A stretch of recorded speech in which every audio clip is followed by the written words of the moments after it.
So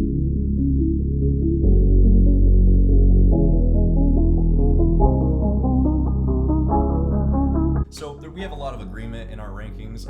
We're both high on Sam Howell. I have Trevor Lawrence at 1. I have Sam Howell at 2. Arguably, I think Sam Howell would only not win over Lawrence just because of his supporting cast relative to Lawrence. So there's going to be a success kind of thing that comes into play there. I have Chuba Hubbard at 3. Had pretty much 2,100 yards rushing last year, over 20 touchdowns. We will probably see a drop in that this year as they try to preserve him a little bit, so he can go to the NFL and have a good productive career. But nonetheless, I think he will still have good numbers. And then, of course, Jalen Waddle and Devonta Smith are at my 4. I have them kind of co-companions there because, one, they both are going to put up extremely good numbers, especially with Judy out of the equation now. So there's even more targets that are going to go their way. I get that Alabama has other receivers, but Devonta Smith he had games where he was catching 3 touchdowns a game. And then you have Jalen Waddle coming down who can just take it 90 yards on you anytime. Just look at Judy and Ruggs' production last year and see how many targets they got, and then you take them out, and then you just bump up Devonta Smith and Jalen Waddle, and oof. So absolutely, I highly consider them Heisman contenders. Plug and chug. And then this one is a little bit of a stretch right here, but I thought I'd make the argument for it. So I have Zamir White out of Georgia for my 5 spot. And the only reason I say this, it goes back to my JT Daniels thing. I just don't know how ready JT Daniels is going to be. I don't know how he's going to perform. And Georgia is a program that historically, or at least in recent years, loves feeding their running backs. So I think there's a lot of opportunity for Zamir White, a former 5-star, highly recruited, extremely fast player who may just straight up take over. So we don't know yet, but Zamir White, I think, is someone to be watchful for.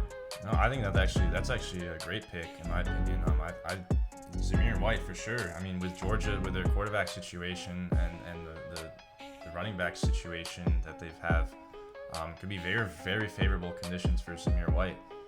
If this was the NFL and we were talking about in terms of fantasy, Zamir White would be one of those running backs that you'd be like, you'd be, oh boy, stock's rising, you know. So I think that's actually a very good pick. Zamir White could definitely make a run for his money. Absolutely.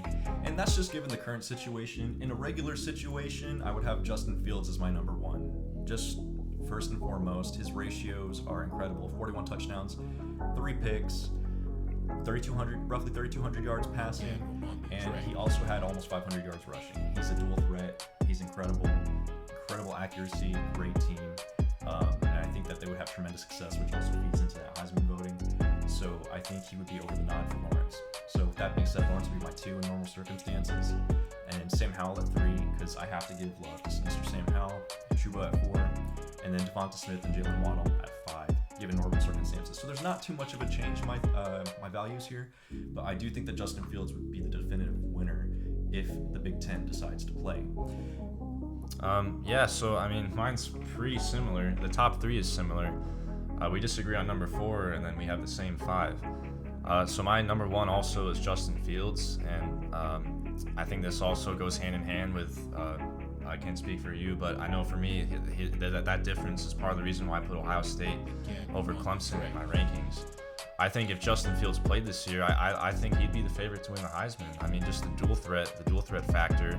And just look at the numbers last year. He didn't quite throw for as many yards as Lawrence, but he does put up rushing numbers, and he had a slightly higher completion percentage, 67%, which is very good.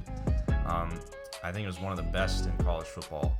He had a much better touchdown-interception ratio than Lawrence. He had 41 touchdowns to 3 interceptions, as opposed to Lawrence's 36 and 8. And his passer rating was a few notches above Lawrence at 181.4 to Lawrence's 166.7. So you just look at the numbers, and I mean, and Justin Fields, I think he's just better. Slightly better. I would give him the nod. I love Lawrence, don't get me wrong. I think Lawrence will probably be the number 1 pick, given the circumstances. But I think Justin Fields would be the Heisman leader.